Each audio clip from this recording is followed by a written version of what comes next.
fait, Maman Denise, à travers nos cartes, a banalisé et là, au moment où il y a le baquet, tout le monde a besoin un peu soin. N'a standing, quand tu as un bikisi bilimo ba comédien ibelé so totalité ya mortalité ya artiste et comédien avant ba carte wana na to ya ba artiste et comédien après ba ya mortalité na bango après ba carte wana au moins que to et city so kei na HJ so futi deux trois artistes et comédiens connus pour tata moi si na moko to mwana ya moko parce que ba carte ya photo ba bayeba ba pesa biso ba carte pour na artiste kakate libota donc dire tel que je suis là je bénéficie na ba soin na compte ya fondation Maman Denise Yakero nanga na moi si nanga na bana nanga ah bon pour na ngai bato ba mimang chaque maman chaque na hôpital chemin bazwaki fallait ba kendine kamba mona urgence d'accord mais là ils ont déjà fait le message à Kitoko. C'est quoi le message? Le message à Kitoko ba pesibiso cercueil ya bien ba pesibiso corbillard pardon ou ba pignon sur ba yebi ke mikolo corbillard à danger les en horizon vraiment koloba na ndenga vérité na ndenga boye Maman Olive asalisa biso pe asalisa biso mingi mais pe Maman Olive akoma na niveau ya kosalisa bino il faut message ekomela ye et biso sikoyo tokontaka vie professionnelle obandi yango ntango okoti na groupe ya un grand banda sikoyo 1997 nalongi mpaka domona l'an 2000 pas présent dans la masque de 3 ans. Le tourne en l'an 2021. Donc je dis ça fait 24 ans. Depuis qu'il y a un gros compte dans la vie professionnelle, dans les canaux TV, dans la saga donc ça fait 24 ans. 24 ans plus 5 ans où il y a l'Iboso, où il y a 12 ans, ça fait 29 ans. Qu'il y a ça dans la théâtre. Je dis, moi, avant de calculer business, na musala nanga et si na salela ba batu nyonso ça ya PD ça ya maître ça ya pasteur ça ya député ça ya Jésus de Mbandaka ça ya ba ça nyonso lingi ya maître nyama ça ya Kundilele ça ya Sorobondo kozala artiste toko lima public no et ça va koleka na télévision au felete et ça va kokanga bana batu au vambisi bango wala mo betaka machine soki ti lelo na na groupe théâtre nga na ozala na publicité mais na osala rappel biloko mo ya au fele na baninga yo tonga parler yo bana no ba otanga mais côté mususu tu fais travailler les autres gratuitement mais ba lié kaka oyo yo zali na oyo ya bango. Et comme mais la biso ça banda la publicité yo ka ba film nga sur na TV na émission no mona sur muto yo na longue pas ça a copine boyoka to ke na ka boy parce que tozana besoin ya batu nyoso balingaka makambo bien ba s'abonner pour ba s'abonner kaka babi Congo Amérique TV aweratate nadaza pona nga batu na ngani so balinga nada ba s'abonner pour ba s'abonner ka so linga nada te yo mtoye ba pona okato makia likona ko ba s'abonner ka ba kemba bo s'abonner massivement na Congo Amérique TV ya konde chaîne biso mikolo base c'est bo landi bo mona ba donc makambo belé na kati Congo Amérique TV bo s'abonner massivement de ce bo landi pene bo kuta ba information correcte sur que diffé pesa bino makambo funga na vie pour ba actualité mu kindi zo tambola vraiment base ya ngona to la pété.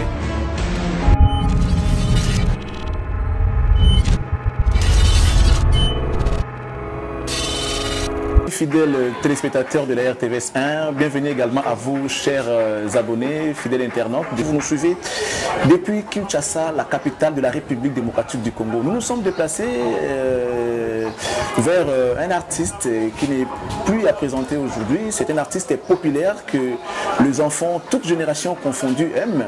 Il s'appelle Fiston Saï Saï. Donc c'est avec lui que nous allons nous entretenir aujourd'hui en rapport avec les questions liées à l'actualité et également les rumeurs qui circulent sur tout ce que nous allons dire ici. Alors nous vous demandons d'être attentifs et prudents, question de ne pas rater aucune étape de cette interview d'aujourd'hui avec ces grands artistes que j'aime beaucoup. Il s'appelle Fiston, je l'ai dit tout à l'heure. On va ouvrir cette question de jeu, ces jeux de questions-réponses, allais-je dire, avec l'artiste. Mais bien avant cela, laissez-moi dire bonjour à Fiston Saï Saï qui nous a reçu chez lui ici. Bonjour Fiston. Ouais, bonjour mon frère. De tous les temps, de tous les jours, bonjour à toute l'équipe. Bonjour aussi à tous les téléspectateurs, les internautes. Donc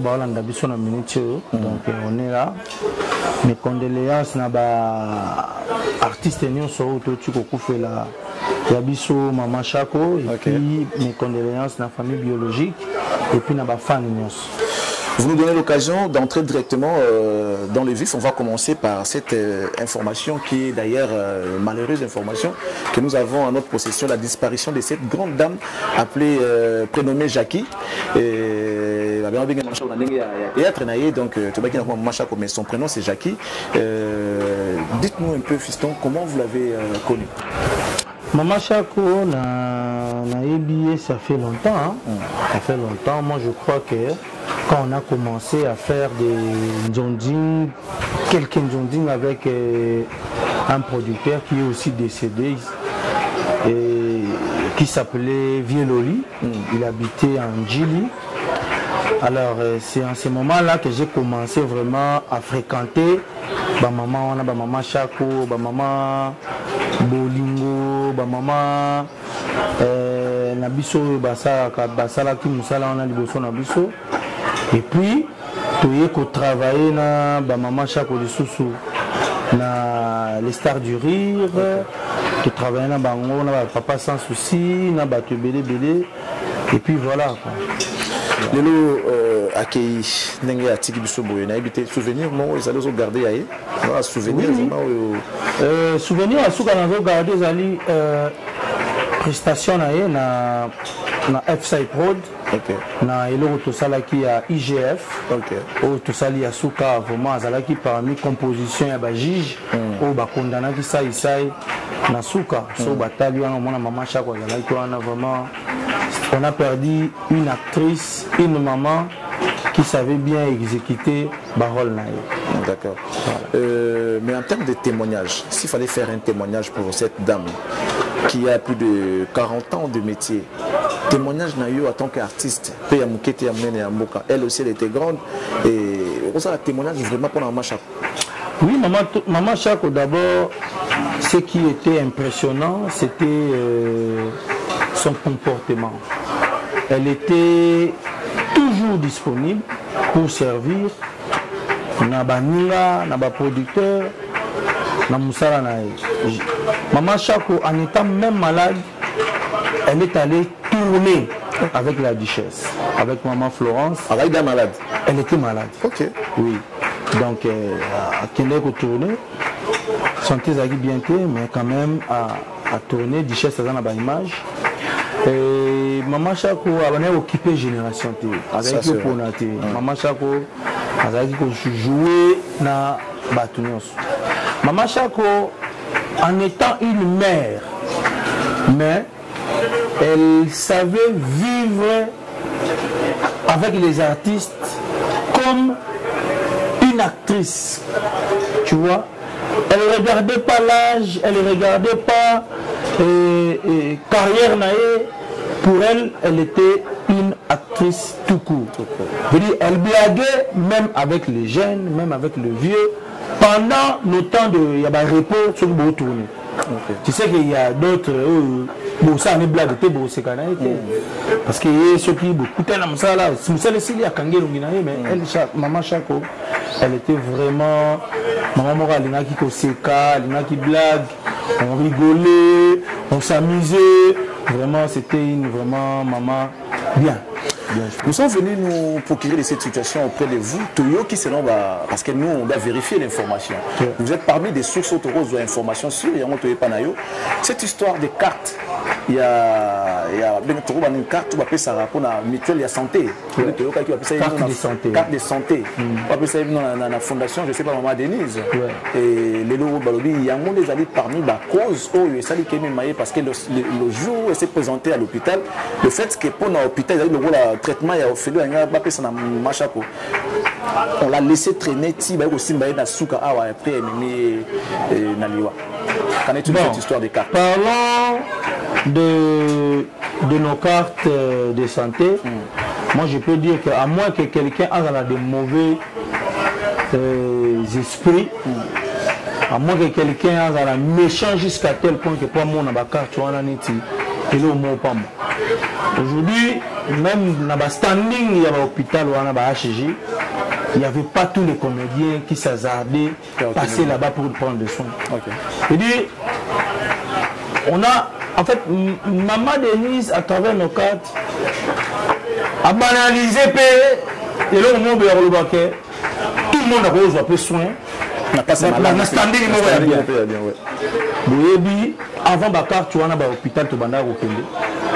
Et les lots, après que tu as carte, tu as car tu as un bikisi bilimo ba comédien et belé. Sur la mortalité des artistes et comédiens avant la carte tu as na to ya ba artiste et comédien après ba ya mortalité na bango après ba carte tu as au moins que to et besiti to et besi. Bana to zo ba carte tu as sur OKI na HJ.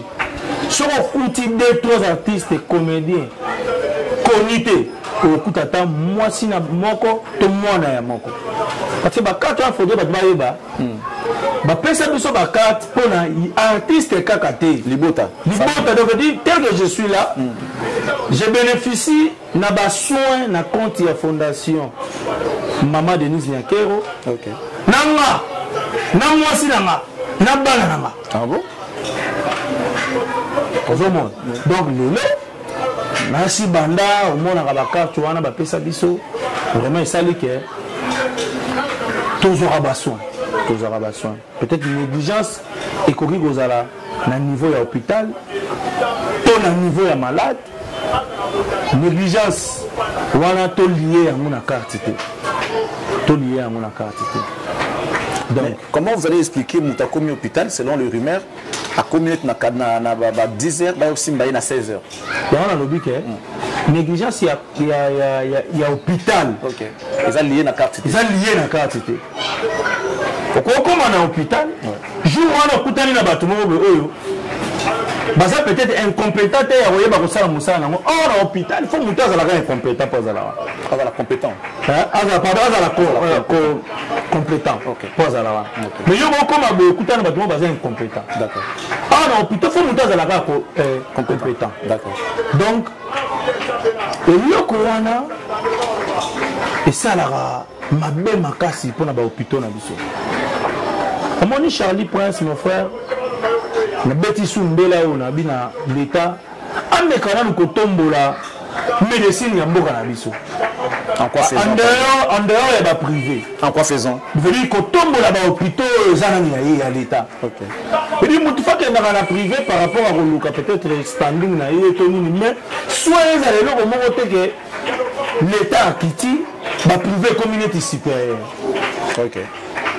Normalement ba carte ce qui l'État na biso mbalasima bongisi makambo bien il faut que soit moko beto jongo na ba mama yem vous affilié car na HJ to na hôpital mususu pe ezara HJ ah d'accord ezara HJ donc comment to ka traitement ezali kolo makasi soins ezali traitement ezara bien soins ezara kuna bien mais les coûts est élevé par rapport à hôpital mususu ben oui les coûts est élevé et puis moi, je suis à l'hôpital, je suis à l'hôpital. Négligence peut négligence. Et puis, tu as calculé maman par rapport à l'artiste, par rapport à la grandeur. Mais en termes de l'hôpital, nous ne pouvons pas comme un team. Mais pour la famille, un team va aller maman chaque côté.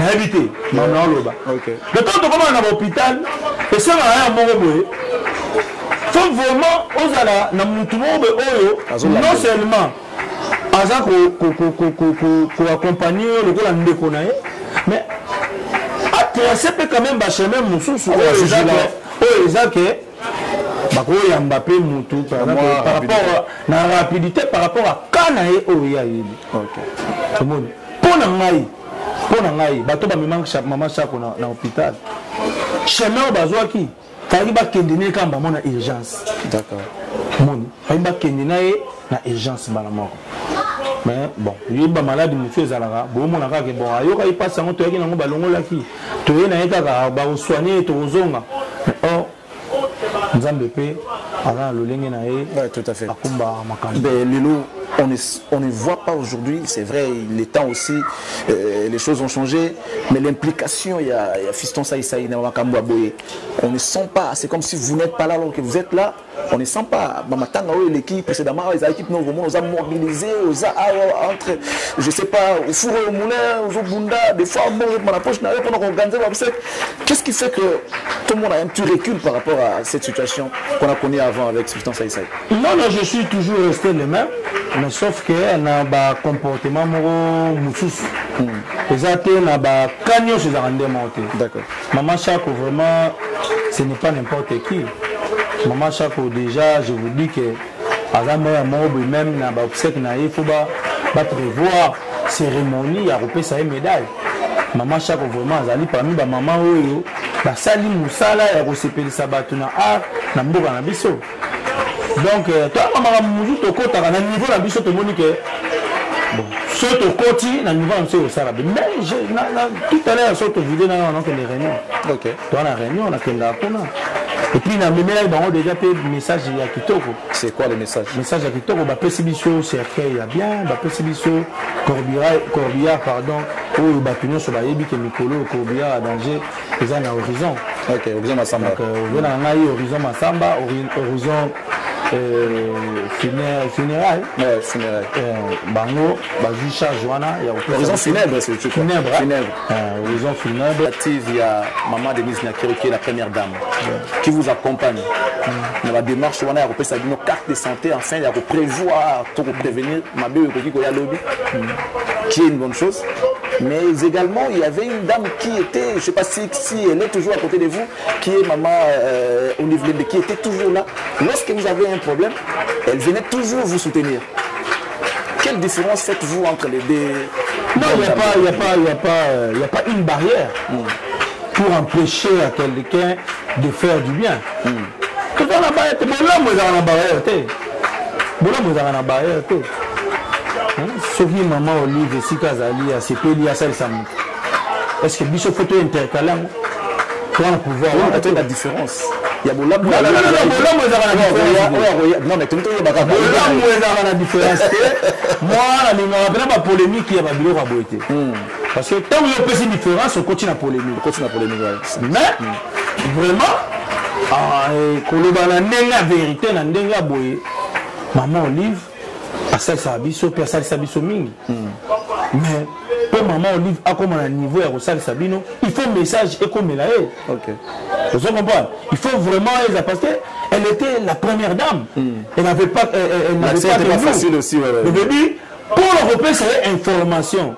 Pour le rejoindre chemin, procédure, ils allaient guiper. Il fallait prendre le chemin le plus court, c'était la télé. Maman est allée dans le cambo, maman tout à la banane, pour vous gang à la télévision.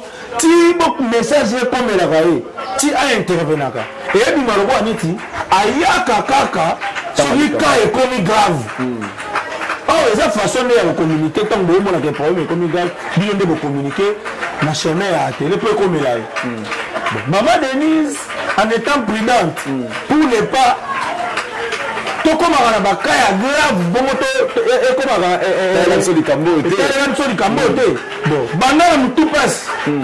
Qui n'est déjà. Ok. Qui n'est déjà. Mais, maman Olive, à Zapena Maramou, ce que vous avez salapé, pas d'artiste, et ça peut être malade, mais papa soit un bénéficiaire, na banda. Ok. Na banda, comme vous sur la vente, vous devez nabi. Et là, on dit un gros salaire pour papa Sony. de moi-même. Navana na beta so chimoko dans la chaka comme tuna ya ça. Na sombele voiture na sala nini na saberu. Tita on a qui va apprécier parler et ça l'a plaisir mon gobe. Je veux dire bon là on va copier la ngoba tout. Et puis ce qui mboka na biso to koma na niveau de là il faut to zo ngona maboko ba. Et ça peut boyer des conditions oh artiste a vivre na mboka oh. Bon artiste a vivre na mboka oh. Artiste a pesa les meilleurs de lui.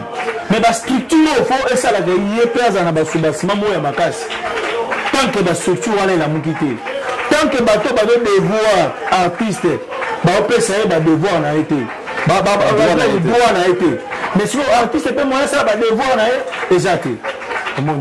Donc c'est un peu quels sont les critères il y a artiste on a reçoit carte on a maman il y a fondation Denise Nyakeo.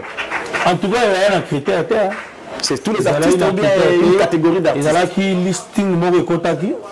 Oyo, batu, ba comédien baya, kozo bakati.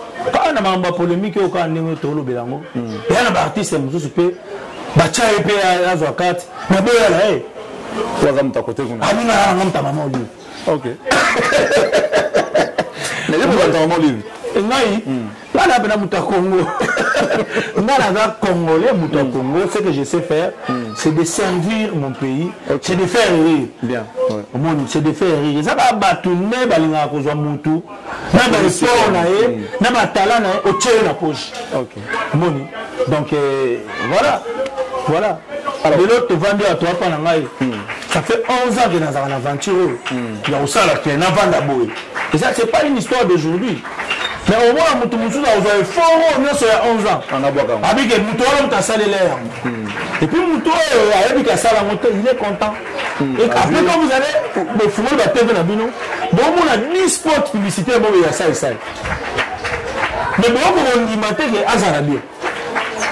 OK. C'est comme si le spot, il y a un temps que les gars, la TV va commencer à être lucratif. OK, c'est payant. OK, c'est payant. Donc, on allait aussi arriver là, mais avant de Komawana, Lélo, lorsqu'on regarde apparemment, le carton était octroyé quand on a l'enlèvement des artistes, ou soit on a paix ancienneté dans Moussala, je ne sais pas parce que les artistes sont sortis, hein, il y a vraiment des artistes, mais je ne pense pas que les jeunes, au bazar, 5 ans, 6 ans de carrière, grâce à Ozoa. Le listing là, liste a été établi sur quelle base? Bon, moi, ce que je sais, quand maman Denise Nyakeo a eu une initiative, a bien ça, il y a artiste.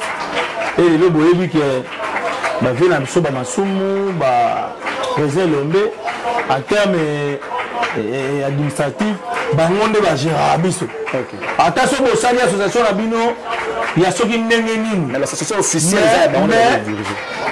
tant que ba condamnement à biso, na moi complexe wala bazala on paye ancienneté na bango. Attention qui yo sali association lelo. Ba romona kaka que les sérieux ça va vie. En termes de crédibilité. En termes de crédibilité, en termes de nini, attention que ça sérieuxité. Attention que ça sérieuxité. Bon. On n'a pas les sans polémique, apparemment, tu remets en cause la crédibilité association, non, on va diriger sans polémique. Non, moi je ne fais pas partie de la NTPC. De la NTPC. Pourquoi? Mais sauf que je suis proche de tous ces vieux-là. Quand j'ai... parce qu'il y a aussi des bateaux à considérer. Il y a... Le président de la République qui peut appeler ça, nous avons besoin de tel travail. Mais on sait que c'est toi qui sais bien le faire. Mais moi je vais faire quoi? Je vais toujours associer. Bateau na yebi que tu as ça là-bas. Dans l'art, on peut avoir mécanisme de mon côté en termes des associations, mais dans l'art, on reste toujours artiste. Là, on voit la capacité artistique que Moutaza pour rendre œuvre tout ça là. Positif. Donc c'est un peu ça. Bon, par rapport à Bakat, à NTPC, nous ça la liste. Il y a Bakat et vraiment un bon nombre des artistes au Bazali va marier officiellement. OK. C'est des bénéficiaires. Ouais, voilà. Des bénéficiaires qui n'a assurance familiale. OK. Et puis pour la maman Denise Nyakeo a vu biso ka le roi ba bébé té le roi ba chômeur mo ba sala rien abozwa bakarte bobénéficie nango non. Mais tant que tu es là, ils ont la bango, bango de basambo, katana mboka, katana salaboué. Mais pour moi, étant qu'analyste, la première dame, Alina Bara a continué comme BSC bisoté comme on avait l'habitude. Ah, la belle a pas charge, mambo nangai, nabaya nanga bok. Mais elle voulait nous donner le goût là. Il y aura soin via carte Moroboy. Pour permettre biso tant contrat na biso aussi là. Lucas qu'on a ndenge na bino mo boa. Biso moko de to mesala ko de HG. So maintenant c'est proposer bino choix bibo bota la solo. Mutuel moko yango. Mutuel wana ndenge wana so pesa no $1000 par mois. Ngolo bela on continue aux soins na HG ndenge o bana ko. OK. Moi que tout le monde ba na guana. On pesa $10 te. Ngolo bela tanga moni penance ko ke. Abandonne déjà nzela HG a bossa na fona que nene na dispensaire non ti bando baluka siko bando ke pa non ti ozo mena microscope ndo comprendre que tu vas appeler ça $10 wana na côté en fait c'est le but en fait mais voilà na tchem sera na boum robot parce que nous travaillons mon frère nous sommes pas des chômeurs en dehors de soto na biso mais to mela kana baba soki na baba okuta na ba victoire na ba nini artiste pe a payer pe beaucoup ni à $50. Donc faut tous vendre Gouana parce que l'assurance non seulement c'est pour Gouana teza na ba artiste mais congolais en général tout ça na culture wana te comme là on a tu comme que assurance santé on est comme bien la malade mon ba église makambo te biso on se connaît que de assurance décès nous te ami que foutre l'homme qu'on a kufa pour ba observer nanga et le rabien na foutre assurance mais bon on est bon parce que nous avons pas on n'a pas cette culture là alors tant on peut nous artiste et yebani sans notion wana ya kozala assuré ya mon monde je me la biso ba problème tant obeli il faut kobelela assurance ne comme ba fan assurance ne comme ba comité mamalamu donc on perd aussi la crédibilité, ce qu'on avait d'important. Alors, en parlant d'assurance, ces bijoux que nous avons vus, auxquels tous les bijoux ils ont assuré. Alors, pour l'avoir assuré, nous avons bijoux awa. La banque a pris ma casse. Il y a même chose que tous les structure, il y a assurance, il y a ma capacité, nous avons bijoux. Ok. Assurance, il y a des marins bénéficiés. Et on va faire paris sportif. Moi, na vanda na bosi zengai eza publicité que za lisolo to beta. Na mundele na ngamo ya paris sportif ya winner. Mais na kamwa Jomo ali apena $88,000 beta musko na franc. Donc mutumo a beti na winner ya 500 francs. Mais a gagné $88,000. J'étais au bureau dans mon délai, tout sur la mamba, il y a boulot. Mon frère m'a formé. Ça s'est pelé. Non, il fallait voir comment il était heureux. Oh. Mais je me suis dit, mais comment va lier à CPL? Mais tu dis, mais pourquoi CPL va dire ça, tu ne connais pas? Comment les gens vont commencer à jouer encore parce qu'ils vont. Bah, moi, gagner. Biso assurance, na bango moko bato faut pas assurer. Na biso bato faut pas to s'assurer. Bozo bangana. Toujours bangana. Donc je dis au moment là derrière mutu mo azori de assurance à tout temps mais ti lelo bazo musela ka na été. Ti lelo baba musela lelo koneti. Bon, là on met casque en assurance à l'état. Ouais, vas-y, son assurance là. Ouais, on met en assurance à l'état parce que dans mes cas d'assurance moi il y a privé. Babi singai l'autre. Bah on te Francis c'est une construction pour ba calculer ba valeur, ba calculer. C'est un peu compliqué, Oh là là. Mais bon, on va revenir sur pour boucler l'actualité. Il y a Maman Jackie appelée communément Maman Chakolelo.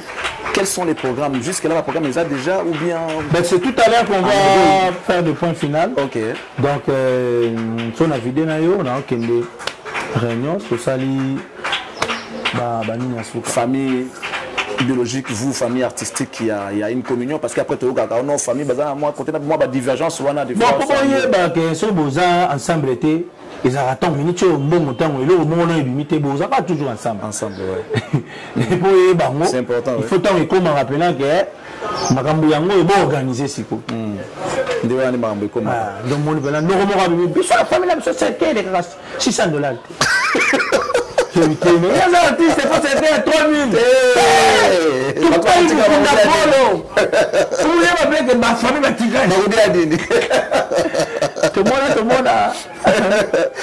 Moi également, je l'ai vécu. Je parle en termes d'expérience. L'expérience, oui. On sait ce qui est arrivé à Fiston. Mais lorsque le public commence à déclarer que Fiston Nabango, apparemment, vous êtes plus businessman aujourd'hui qu'artiste, parce que vous regardez plus du côté business, mais bon, côté après passion, on dirait que vous commencez à perdre cette culture. Il y a aussi ça, tout le monde a évité la moyenne, mais tout le monde a quand même tout ce qui est comme la business.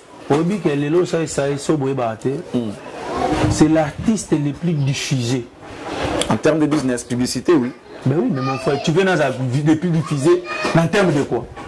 Des sambits lucratifs. Mais normalement. Même mes fans là, bazara heureux à mon angande tozaboul. Bazara heureux.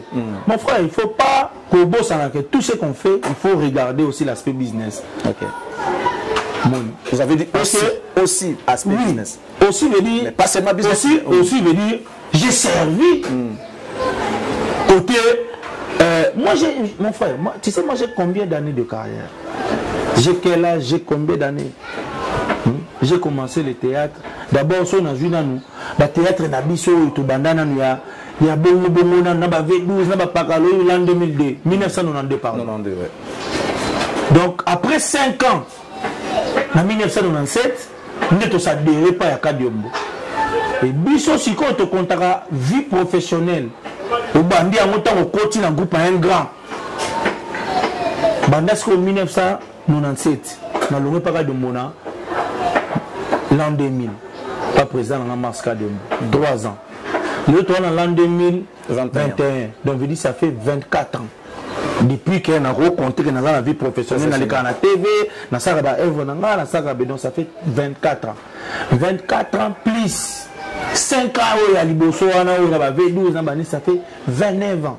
Qu'est-ce que ça la théâtre? Mais bêta ce machine, publicité na bandi on a neni. Je veux dire, moi, avant de calculer business, na musala nanga, et si na salle là bas tout nyonso, ça c'est à PD, ça c'est à maître, ça c'est à pasteur, ça c'est il y a député, ça c'est à Jésus de Mbandaka, ça c'est ça c'est nyonso lingi, il y a maître nyama nyama, ça c'est à Kundilele, ça c'est à Sorobondo, ngana sala ko rôle mais le est commis, c'est le mot rôle, mais est commis vraiment William devenir comme que voilà un rôle de passage mais très rôle là a changé te devenir na sala bilo musu sur na tiki o batu bakoki kozwa. C'est pourquoi mon lelo ça fait 6 ans que je suis plus dans le théâtre de tous les dimanches mais je na prestaka mon frère na prestaka bato nyonso bazala na besoin ya ça ba ben ça na ba fête na bango na sali comédie nanga ba respecter ka musala nanga cause la artiste to ko linga public no et ça va ko leka na télévision au felete et ça va ko kanga bana batu au vandisi bango wala mo betaka machine soki ti le non avec na groupe théâtre nga na ozo la na publicité mais na osa la rappel biloko mo be ya au fele na baninga yo to nga parler yo ba no ba otanga mais côté mususu tu fais travailler les autres gratuitement mais ba lié kaka oyo yo zali na oyo ya bango. Et comment que amena babiso asa banda na la publicité yo ka ba finga ngali sur na TV na émission no mona susu muto yo na longue pas ça yo na longue na publicité ba longue na publicité mais avant ça qui chaque après 6 mois amena babiso mbongo ali babiso mbongo pardon totika na makambo wana mutu na mutu azala kaka important ici kazali poto ko benga ye ce qui est pour la business et aujourd'hui parmi les artistes oyo bazalaka soki abengi collègue na ye na téléphone moto abandi deya koseka ayebi ke moto ndenge abengi nga boye eya na explication mosusu te apa koyebisanga ke tosala boye okoganye boye. C'est ça.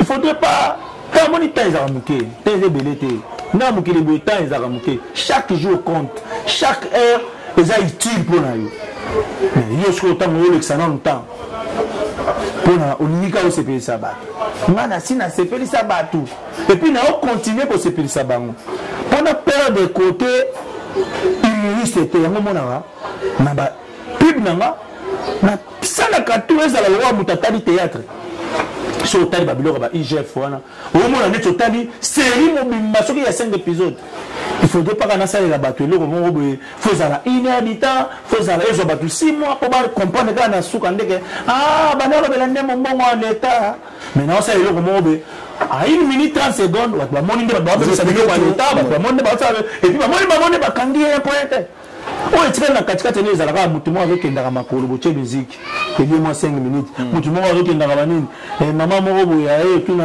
non nakendanga na badrobi. Ok. Donc, voilà. Avec cette histoire des films, nous avons préparé tout combien? Le film, on a déjà vraiment tout commis vraiment vers la fin. Et puis, il y a déjà un mécène où il y a Binon, comme à se lancer dans le monde de la production. À la chaîne, il y a production, il y a télévision. À Zuyango. Donc, Kalate Beaumont. Comment vous avez négocié les contrats à l'Osolo Lyon, et ça, la rendez maman, il y a qui n'est ça, ma TV, il faut les capons, pas sponsor. Non, on a vraiment filmé au produit en haut. Et producteur, et ils ont d'abord une exclusivité. Okay. Il y a chaîne pour la première fois ils ont diffusé. Okay. Tout ça on peut dans film na norme. Na norme pena ba to baye ba invité bato pour la première fois ba tali film. Vous bénir en haut donc tout. C'est bien. Alors on va rentrer dans le tout dernier chapitre pour clôturer l'émission.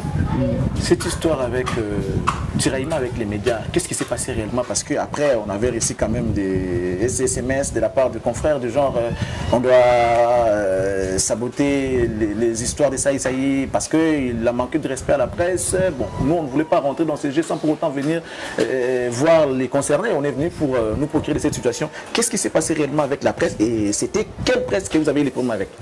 Bon, vous savez, il y en a des gens qui sont batangi pour bazala homme de femme des médias. Ok. La presse fait partie des médias. Ok. Comme moi aussi, tant qu'artiste, je fais partie des médias. Ouais. Mais sauf que les journalistes, comment les filets balèquent la bandine en esprit? Les journalistes se comportent comme les musiciens dans le monde de l'art. Ok. Vous avez une machine qui est budget pour la culture, pour l'art et mboka. Mais les musiciens sont mbongo pe bunga. Tile le pe budget et limon. Excellence Premier ministre papa à l'époque Mouzito. Moi me bunga budget kenda karabo pour les musiciens baswana. Peintre azana kati. Plasticien, sculpteur. Différence na biso na ba journaliste bon ezalaka que ba journaliste bazalaka ba engagé lelo ba journaliste ba comme indépendant alors il y a la chaîne comme engagé te a jouer espace na ye mutu ça zo futa mutu pas zo ça nini mais ba journaliste tellement ba engagé na chaîne biso to za ba partenaire extérieur bango baza ba partenaire intérieur entre autres. Bah moi on a besoin de voir les mapaya. Que bango bako pourri vie na yo parce que bango ba bato média et bango bako sala nyonso balingi parce que ba bato ya média. Soki journaliste aza lésé na likambo asakani a informaka. Et nous ba teke pour la nini bacha mokondi mais faut ça rappeler na mokondi. Et ça en termes ya courtoisie muto asaka bat ba reproche azara peka na mutu mo be o sali pe reproche so ya sali mabe. Vous insinuez quoi en parlant de tout ça? Bon, ils avaient pas le moment boye na Twitter qui que ils a fait mon réel on a lobaki que la maman na biso non déplorer système moko ezaki na ba quelques journalistes j'avais précisé yo olingi obengisi mutu aza invité na yo invité baye une émission. Bossi ici, émission. Mais aux accords obligés, invité, il faut affouter émission. Non. Au coquille, au tika, au coquille, là, ma canne, mais au coquille, obligé.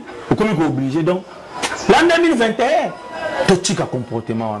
C'est ça qui insulte. C'est ça qui insulte. Mais après, les journalistes vont reprocher petit frère parce que dans cette là, il y avait à boire et à manger. Dans ma campagne, on a le bac pénal et à la quitté. Et petit Nabiso Mora, créé assez ma famille, mais à talité, nous tournons ça et ça. En ça, le lié, moi, papier. Papier, quoi? Et puis, on a signé. Alors, le rôle de la justice, c'est pour la rater. On a réagi à chaud. Parce que vous avez le rôle, il n'a pas si impact. Comme vous avez dit, même si vous avez dit, un jour, à sa somme, vous avez dit, mais est-ce que ce qui s'est passé sur ces plateaux de télé où est-ce qu'il n'y avait pas moyen de parler avec ces journalistes en citant ces journalistes là c'était bon nommément. Mais ça va pas journaliste tant bon na makambo. Quand ni bokina ka websa mutwana ti. Biso nyoso toana place moko o to pesa ni la message. C'est la télé. Père batunga la narote.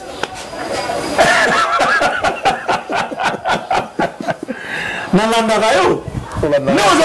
un message, on peut s'affaler. Mais sauf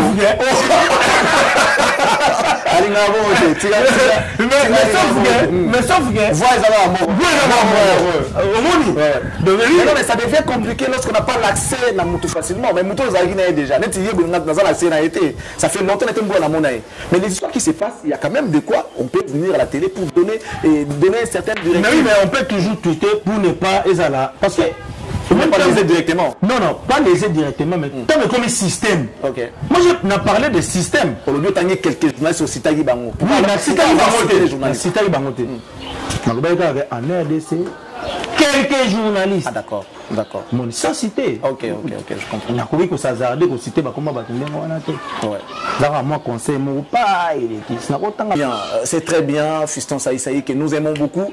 Un artiste, je l'ai dit, populaire aujourd'hui en RD Congo. Il est parmi des jeunes qui inspirent confiance, qui servent d'exemple à cette jeunesse montante. Aujourd'hui, franchement, ici au pays, il y a des gens qui bossent, qui font du bon boulot, mais qui ne sont pas organisés, comme l'avait dit mon ami Ferré sur le plateau de l'impression le dimanche passé. On doit être organisé. Alors, il y a des gens qui peuvent nous servir d'exemple. Je vous dirais, mesdames, messieurs, vous pouvez prendre ces messieurs comme un exemple. Vous, les jeunes qui montez aujourd'hui, c'est-à-dire, il a travaillé, il a organisé sa vie et aujourd'hui, il vit ses rêves. Il vit sa vie. Voilà, il vit sa vie, il ne vit pas ses rêves, il vit sa vie. Donc, il a rêvé, et il a réalisé ses rêves, il est en train de vivre sa vie. C'est très bien. Nous te félicitons et remercions à travers tout ce que vous faites. Mais avant de chuter, pour enterrer l'âge de guerre avec la presse, vous savez que vous avez toujours besoin... Non, moi je n'ai pas la guerre avec la presse. C'était quelque chose... Un message gentil, assez là, qui ont pensé peut-être que ça avait lésé la presse, avait manqué de respect à la presse. Non, j'avais déjà tweeté. Quand on a connu on a tweeté sur pour la deuxième fois. Que quoi? Que bateau baza lésé Balimbisa. Ah d'accord. Balimbisa, j'ai pas... La globalisé, j'ai parlé de la bateau. Omoni bagolo ba mutu mo wali bo ma tambula mutakala me yusa kana na bilamba ma ko mi gate ba bi bena ngai oh mana ni balu bana yo balu bi liboma o ngapela bela ka liboma mais ngala ko bitango ba goza patron ya ba comédie bi ningi salava o bi ningi salava parce que ozo na kati ya metina ba ninga omoni bitumba to bunda kezani omoni la télé c'est quelque chose pour mataramutu nyoso na mutu. OK. Papa chéri Jibem Piana. Ranson Nanda Gounaye. Ça ne sera jamais ma pâte, c'est moi l'âme, le roi de la forêt. jamais Jida Otika la moi c'est dans ndako que c'est moi l'homme qui a mis l'eau dans coco. Mais c'est à la télé que ce sont des histoires de la télé. Mais pour mes amis, oui. Quand on lobby makambo, l'anda siko makambo le lobby. Nga seul problème dans un pas va comédie ça que makambo na loba yango sala. Yango na osala siko. Jo ami benga le patron de télécomédien. Oh. Babando lié siko nengo zali. Vina yo na makambo. Baba ça soit net yango nde mutu epeso mutu makasi lo babongo. Oh na loba ki na lubongo, sima na bandi ko landa bongo wango. Tana bato bele ba mpesa bakombo. Oh, bazara libre, bazara calme, pour ne pas dire qu'il y a un combo. Rien à voir. La nuit, quoi. Ouais. Sauf que le long ça, c'est que je suis le patron de tous les artistes et comédiens. Mais mon angaï, na ba condition moi ya vie, ya bongo ya salité, mais ba qui pas combo nati. Et ça pour ba dire que alinga pe kara bien. Atomi peut parler na ya bien, ba nini, non c'est que alors on a besoin de la vérité. Et les étés, il faut ça courage. Voilà, mon lango, ce quartier la tête qui poto et son bel ba musicien na bango ba mituka. Mwenge otala pe et comme il est fille. Bolamu ba longolango ba bundisa ngo kana bolamu. Et puis bini no so standing bien. Ah ouais, ba sombi na ma campagne, na pe na somba na ma campagne. Tant moi pression courage au luki sombi pe na ma campagne, ouais ratem ta là na ndako wana. OK. Faire sali boy, ah fali pas sali boy.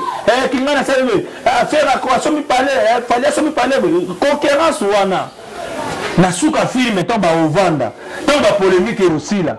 Mais ba bien ya polémique en etikali. Jibe le la wera. Tant ba le kisa biso ya kuswanaka. Bango ba sombe nango banda. Ils ont construit bango ba tindela ngo bana na photo. Le ba le bana ba pesa ni mbote mais oya na 8 parcelles, oya na 18 parcelles, oya investissa na boy, oya investissa na boy. Mon, bo pesa ni mbote ha ko bomba. Batu mususu lelo akobundisa tingo bolo bana atika lika ndenga azali pourquoi parce que kobonga no so pese courage te ne pese haine papa na le bailo na banelo bango na vanda mikolo na réfléchir terroriste un jour to kufi okomi boye okuti bana ke li fait les arana muti mission no ces arana ka lola mais sauf que pas na yo pas de vivre na musuni yo bebisa di mo non, venir vivre et faire le nom. Ah, il y a un bébé Satan, il faut vivre. C'est la vie. Il y a comme ça, il y a la baninga balikunya, il y a un bundisa baninga, bazo kanisa na mituna bango. Non. Non. Ah, côté Nabino, est-ce qu'il y a quelqu'un qui t'a aussi motivé sur le plan vie, sur le plan standing, sur le plan standing à Zata? Avant yo commandé au comité. L'ambition de l'élo, mais l'ambition pour la ambition d'artiste et comédien. Ba pesa rabiso kiti difficilement, ba bandaka ko pesa biso kiti difficilement na famille ba mwasi. So boye na joueur, to na musicien. Parce que l'élo moi na notamment on veut biso que papa na comme musicien. Même en termes de standing. On a des bakufi, on a des bandako ba wele bimenyo na mutobi ah donc moi na nga ozala boy. Biso on a nini liboso. Tant biso to bana tant na ko ma comédien na on a nini liboso na mona nga mulili. Mais en espérant que celui mulili ezali, il faut biso to cha bougie. Bon, biso to cha bougie, on va na sala déjà na cha ande bougie na betela kango seke na betela ngo tangwa. Pourquoi? Parce que eza eza mayele ya musika. Père, si tu vends une histoire à 11 ans. 11 ans. Briki moko, tu vends d'abord 6 mois et le ça maté. Aux ans muti. No ebike, tant on a besoin. Il faut na plus sur moi le moment de pembe. Mbongo frère okuta makanisi. Tant mbongo ya okuta makanisité. Tant mbongo ya okuta vide. Yango no mone ça rappel vide. Tant mbongo ya okuti soubassement mbongo okuti ba socle mbongo même na moto na yo, même si on a terrain té. Nous on a rien à terrain na mutu. Donc bon on a okuta que terrain za rien na mutu et son terrain wana. La richesse, l'intelligence, développement et l'état d'esprit. Les vendre à des katia mutu. Sur une bon on écouter aux pauvres. Après une semaine ba okama mais mutu on t'a gagné ba millions. Sur une bon on écouter aux riches ba okama. Oh, mais mutu maintenant on a li palelo yem ta komi boy. Je veux dire c'est comme ça. Moi, on a pensé qu'il déjà dans l'an 2010, que tu vas l'an 2021, il faut la rabouille.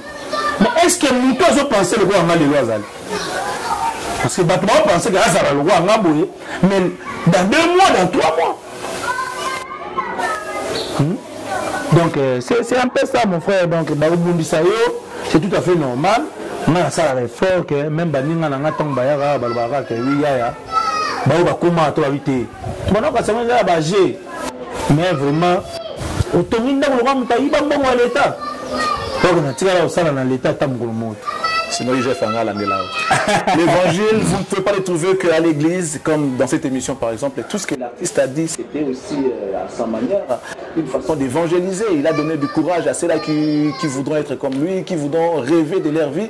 Et faites de votre vie un rêve et vous allez vivre sa réalité. Merci beaucoup. Nous sommes arrivés à la fin, à moins que l'artiste ne puisse avoir un tout dernier mot par rapport à l'émission. Et puis on va... mais je vais passer seulement dans la salutation. On a profité, on a fait sa moto. On a eu mon chien, Nico Damboka 00243.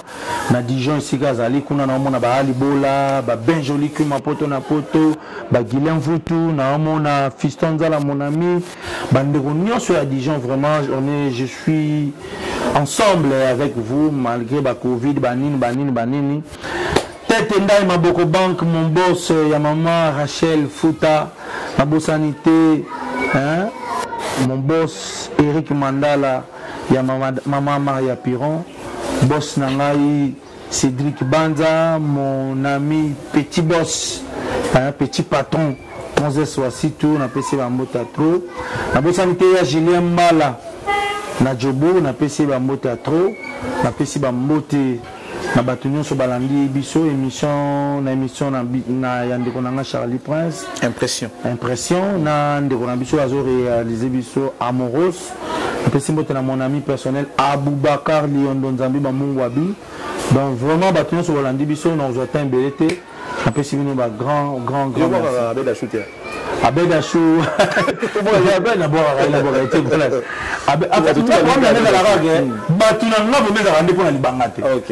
Ngana sala pena que famille est à la famille. OK. Et ça la tête pour me taper sinon ils ont été pour la boîte. OK. Donc ça il était. Achou. Merci beaucoup hein, merci, je tiens à remercier et saluer pour ma copine Boyoka, donc na okabo parce que tozana besoin ya batu nyonso balingaka makambo bien ba s'abonner pour ba s'abonner kaka babi Congo Amérique TV.